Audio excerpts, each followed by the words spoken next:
Imagine a world where diseases spread uncontrollably while millions suffer and communities collapse. Sadly, without global health programs, this world would be a reality. Although it may not be widely recognized by many individuals, USAID global health programs protect each of us by preventing the next pandemic or epidemic. However, Donald Trump's executive actions have recently cut off funding towards these vital measures. Today, I will explain why we must restore and increase funding to global health programs for the safety of global security, economic stability, and especially human lives. First, I'll explain what global health programs are and how they have historically been very successful. Then I will display the extent of Donald Trump's executive threats and why we desperately need to continue having these global health programs. USAID was created in 1961 by John F. Kennedy, and it was designed to unify American foreign aid efforts, and global health programs soon proved themselves to be one of their most valuable forces.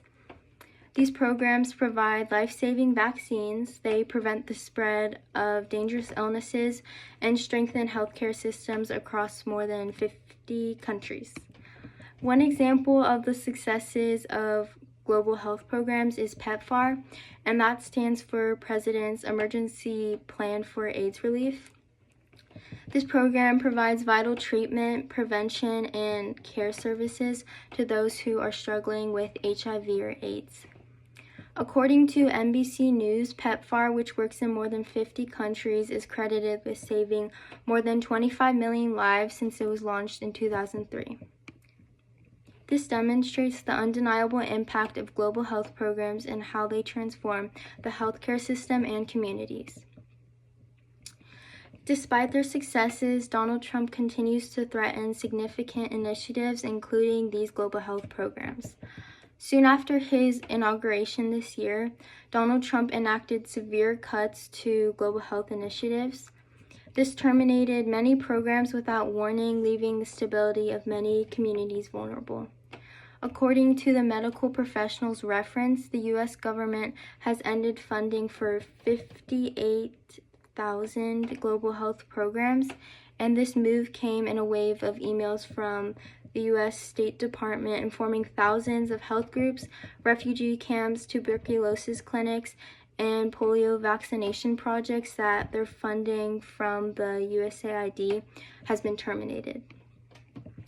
These cuts didn't just hurt other nations, they also hurt us in the United States. Without these programs abroad, diseases have a larger opportunity to spread, destabilizing governments and reaching our borders. Undermining global health weakens our national security and erases decades of progress that we have fought so hard to achieve.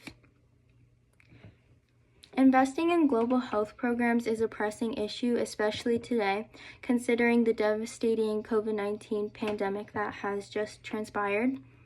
COVID-19 shut down schools, isolated students, and caused major disruptions to education across the world. Students were forced into online learning, missing out on the in-person experience, and also missing out on vital childhood memories.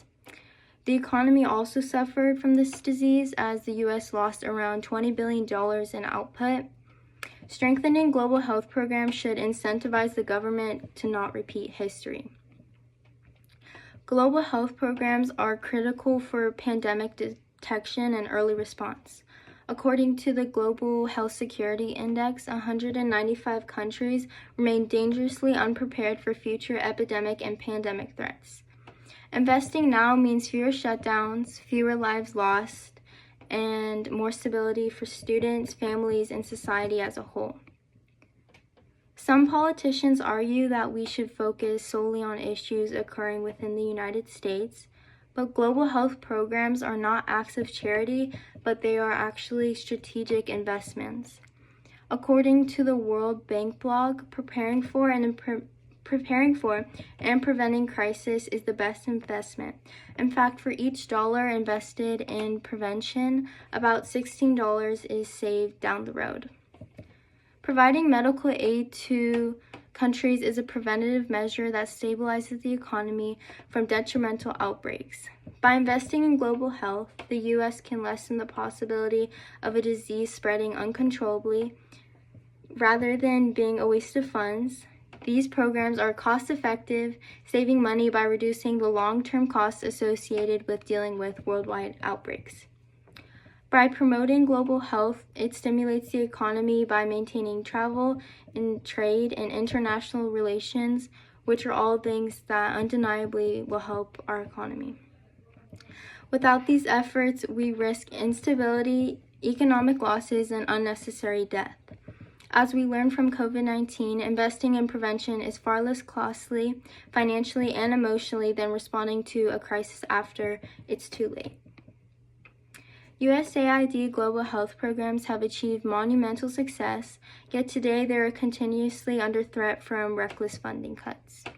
We have seen the devastating consequences of failing to invest in global health, both through social and economic aspects.